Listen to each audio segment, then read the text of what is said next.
Hanya sekali Ibu Mega itu ngomong bahwa ya udahlah soal sederhana ngapain dipersulit, tunjukin aja. Iya. Kan gitu. Nggak malu itu nggak ada ijazah. Ngapain ngibul-ngibul, tunjukin aja kan kira-kira gitu. 16 miliar sayembara itu ada gak? Loh, saya bilang Egy Sujana, kita belum tuntas soal 16 miliar. Karena mulut Anda itu fitnah.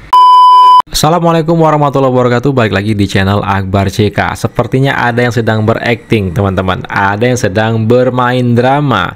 Tahu pura-pura nggak tahu, lempar batu sembunyi tangan. Kali ini kita akan menyaksikan podcastnya Deddy Sitorus dengan Rismon Sianipar terkait sayembara 16 miliar, ijazah Pak Jokowi, dan juga bohir, teman-teman ya. Ada menyinggung nih Egy Sujana yang pernah bilang 16 miliar itu disediakan oleh Ibu Megawati untuk orang yang bisa membuktikan ijazah Pak Jokowi itu palsu. Nah, seperti apa lengkapnya tanpa berlama-lama, langsung aja kita saksikan videonya berikut ini. Jokowi datang ke kita, daftar jadi anggota partai, cukup KTP. Lu daftar untuk kepala daerah itu kan ke KPU. Kalau ke kita kan cuma syarat formal aja, berkas itu. Tapi kan nggak mungkin kita datang, ini ijazah Bapak ya, kami periksa dulu ke ke UGM, kami periksa dulu ke Kementerian Pendidikan, yang nggak ada urusannya. Nggak ada itu. Nggak bisa, kita juga jadi bingung kan. Lah, kebayang kita, nggak kebayang ada orang bener berani masukin ijazah untuk jadi presiden kalau benar itu palsu ya. Makanya kita bertanya-tanya, ini samping visi oleh karena Pak Jokowi itu tadinya PDIP ya, berasal dari partai PDIP yang ngusung Pak Jokowi Dodo. Ini pura-pura nggak tahu, lempar batu sembunyi tangan. Ini ada apa ini PDIP ya? Karena itu kami melanjutkan terus investigasi kami dan sembari kami menyusun buku. Inilah landasan kami bahwa kami tidak punya bohir. Di balik polemik ijazah palsu Jokowi ini ada orang besar katanya. Ini kan seolah-olah kami cuma pion politik yang dimainkan orang-orang itu. Dan TPUA sendiri pun saya baru kenal pada saat 15 April 2025. Apa tuh TPUA? TPUA itu Tim Pembela Ulama dan Aktivis. Oh, oke. Nah, yang dibentuk oleh pura-pura nggak tahu. Habib Rizik, dan itulah yang terus berjuang untuk membuktikan keotentikan ijazah Jokowi di Yang ada si itu ya, si siapa itu? Bang Egy Sujana. Egy, pura-pura nggak tahu. Itu kadal juga tuh.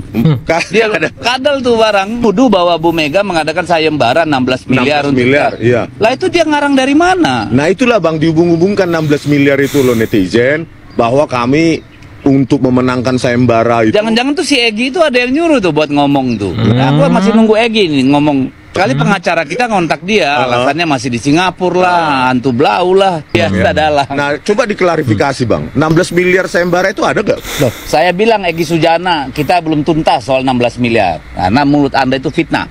Tidak pernah Bu Mega ya mengadakan sayembara 16 miliar untuk ijazah Jokowi. Jangan Egy Sujana ini disuruh orang juga buat ngomong gitu, kita nggak tahu kan? Gitu loh. Tidak pernah ada Ibu Mega bicara soal sayembara, nggak, dan bahkan tidak mau campur urusan ini.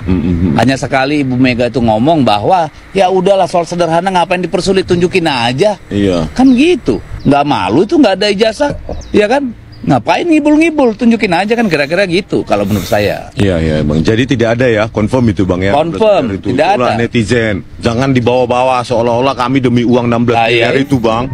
Gitu loh, padahal kan ini mulutnya Egy Sujana ini, sompret juga lu Egy Sujana.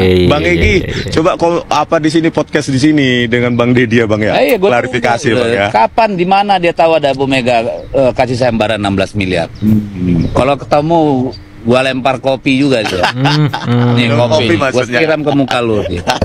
Jadi jangan suka fitnah lah, Oksus ini. Katanya malah sekarang mau dikriminalisasi. Nah itulah Bang, kami kan sebagai warga negara ya wajar dong mempertanyakan ijazah dari seorang presiden 2 periode.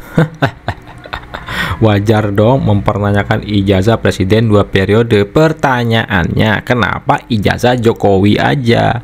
Sekalian aja tanya tuh ijazahnya Pak SBY yang 2 periode. Terus tanya juga nih ya, tanya juga Pak Prabowo Subianto, ijazahnya asli atau palsu ijazah Pak Prabowo ini. Jangan nanti setelah Pak Prabowo nggak jabat, diulik-ulik lagi, dituduh palsu. Ini nih ya, kita tantang nih si Rismon ini. Coba tuh buktikan ijazah Pak SBY asli apa palsu. Pak Prabowo juga asli apa palsu. Kok ijazah Pak Jokowi aja yang ngasih, diulik-ulik ya kan? Itu pertanyaan besarnya, kenapa hanya ijazah Pak Joko Widodo, teman-teman ya. Sekarang kita tantang, direspon, tolong diteliti ijazah Pak Prabowo itu asli apa palsu ya. Kita tunggu hasilnya. Satu lagi, Deddy Sitorus pura-pura nggak tahu Pak Jokowi PDIP loh. PDIP yang ngusung Pak Jokowi, wali kota, gubernur, terus presiden. Mentang-mentang Pak Jokowi udah nggak di PDIP ya, pura-pura nggak tahu. Lanjut ke video berikutnya, teman-teman. Iya. Kepentingan saya bersama kuasa hukum saya mewakili 12 orang terlapor untuk bertemu beraudiensi dengan Ombudsman tanggal 5 Agustus 2025 adalah agar kami harapkan Ombudsman sebagai pengawas independen dapat menyatakan bahwa proses pemeriksaan terhadap para pelapor tidak sah atau cacat prosedur jika dilakukan sebelum bukti diverifikasi. Ombudsman bisa mendesak agar ijazah asli Joko Widodo ditunjukkan karena merupakan dokumen publik menurut Undang-Undang Keterbukaan Informasi Publik tahun 2008 nomor 14. Dan Ombudsman bisa menyatakan bahwa ekspresi ilmiah dan kajian berbasis data tidak bisa serta-merta dianggap ujaran kebencian atau hoax atau pencemaran nama baik. Jika ditemukan bahwa penetapan pelapor sebagai terlapor bertentangan dengan prinsip keadilan, maka Ombudsman bisa merekomendasikan penghentian pemeriksaan atau SP3. Dalam kasus berat, Ombudsman bisa menyarankan kepada instansi terkait untuk memberikan klarifikasi publik atau pemulihan reputasi pelapor. Katanya udah ke PBB, udah ke dunia internasional, ke 25 negara melaporin hal ini terkait ijazah Pak Jokowi. Terus katanya pemerintahan ini nggak betul, tapi kok masih percaya saja? Masih percaya dengan apa? Lembaga-lembaga resmi di Indonesia ini? Kok masih percaya? Udah tunggu aja di pengadilan, ngomongnya nggak takut, koar-koar. Tapi inilah bentuk kepanikan mereka, bentuk ketakutan mereka. Mereka ini sebetulnya udah sadar yang mereka lakukan ini salah. Yang mereka lakukan ini adalah pencemaran nama baik. Belum terbukti ijazah itu asli atau palsu, udah koar-koar di media massa, ya, udah koar-koar di depan publik.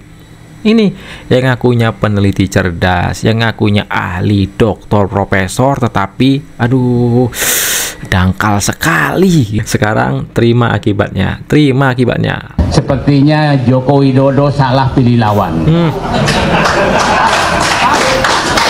Dia salah pilih lawan. Karena pikirannya orang-orang ini akan kendor setelah diancam. Ternyata semangatnya makin naik. Nah, mungkin karena yang digunakan oleh mereka adalah para komisaris BUMN. Macam nggak pernah jadi. Sylvester itu komisaris food pegawai BUMN aja kau itu holding daripada PPPN, Bulog dan lain. Betapa terhinanya bangsa ini dipimpin oleh orang seperti itu sebagai komisaris dan napi. Profesor Paiman itu komisaris sebelumnya PGN, menjadi PHE anak usaha Pertamina yang paling kaya, yang sekarang diisi oleh Kodari dan Denny JA. Terus berapa gaji mereka? Itu kalau kasih tantem, itu anak-anak perusahaan emas. Saya paham betul. Pendapatannya besar, tidak ada yang tahu, tapi gajinya besar, tantiannya besar. Itu kira-kira bisa 1 miliar sebulan. Ya. Jadi saya datang ke sini karena saya ingin hadir kepada perjuangan teman-teman untuk mematikan dan menguburkan sumber persoalan bangsa selama ini, yaitu dinasti Solo. Karena dialah yang membuat persoalan bangsa semua ini pecah belah, dan kita dipecah belah dengan uang negara yang dipakai menghajar seluruh yang dia tidak sukai dari badan usaha milik negara yang dibayar miliaran rupiah uang rakyat. Jadi inilah ya si Said Didu ini. Si Said Didu ini kalau saya nyebutnya manusia munafik. Kenapa dia berbicara seperti ini? Karena dia pernah pernah juga ya menjabat apa saya lupa, intinya BUMN. Dia udah tahu nikmatnya seperti apa uang BUMN itu, makanya dia seperti ini. Dia tahu semua uangnya sekian, gajinya sekian. Pertanyaannya, kenapa yang disalahin Pak Jokowi? Sekarang pemerintahnya Pak Prabowo Subianto. Inilah manusia munafik. Dia ini kan pendukung Anies Baswedan. Kalaulah Anies Baswedan menang jadi presiden, nggak mungkin dia ini nggak jadi apa-apa. Gitu teman-teman, ya. Nggak mungkin nggak jadi apa-apa. Kalau Anies Baswedan menang, dia nggak akan keluar-keluar seperti ini. Karena Aniesnya kalah, dia keluar-keluar seperti ini. Udahlah, nggak usah munafik. Namanya politik itu, ya, tujuannya berkuasa, tujuannya menjabat. Itu teman-teman ya. Terkait soal Sylvester yang disebut si Said Gadun tadi, itu saya nggak mau komentar ya, karena hitam putihnya saya pun belum tahu ya. Jadi saya nggak perlu berkomentar tentang Sylvester, tetapi yang saya komentari pernyataan Said Didu ini. Ngapain ngomongin gajinya komisaris, uang komisaris begini begitu. Geram ya kan. Inilah nih Said Didu, manusia munafik. Padahal pernah juga nyabat di BUMN, tahu dia nikmatnya uang BUMN itu seperti apa, ya kan. Makanya dia keluar-keluar seperti ini. Intinya karena dia tidak sedang menjabat, gitu aja teman-teman ya. Dan salahnya siapa lagi yang disalahin? Jokowi. Padahal pemerintah Pak Prabowo Subianto. Nggak nyerang Pak Prabowo Subianto, muji Pak Prabowo Subianto. Mungkin inilah salah satu yang dimaksud Pak Prabowo Subianto. Tidak berdarah-darah tapi mau masuk ke kabinet. Kalau saya mengartikannya, kabinet itu bukan hanya menteri aja ya, komisaris, intinya yang berkoalisi lah dengan pemerintahan, yang mendapat jabatan dari pemerintah. Kalau menurut saya seperti itu teman-teman ya. Silahkan ketik komentar kalian di video kita kali ini. Jangan lupa like dan share video ini agar masyarakat bisa tercerahkan dengan adanya video ini. Saya Akbar CK. Assalamualaikum warahmatullahi wabarakatuh. Salam sehat selalu. Bye bye.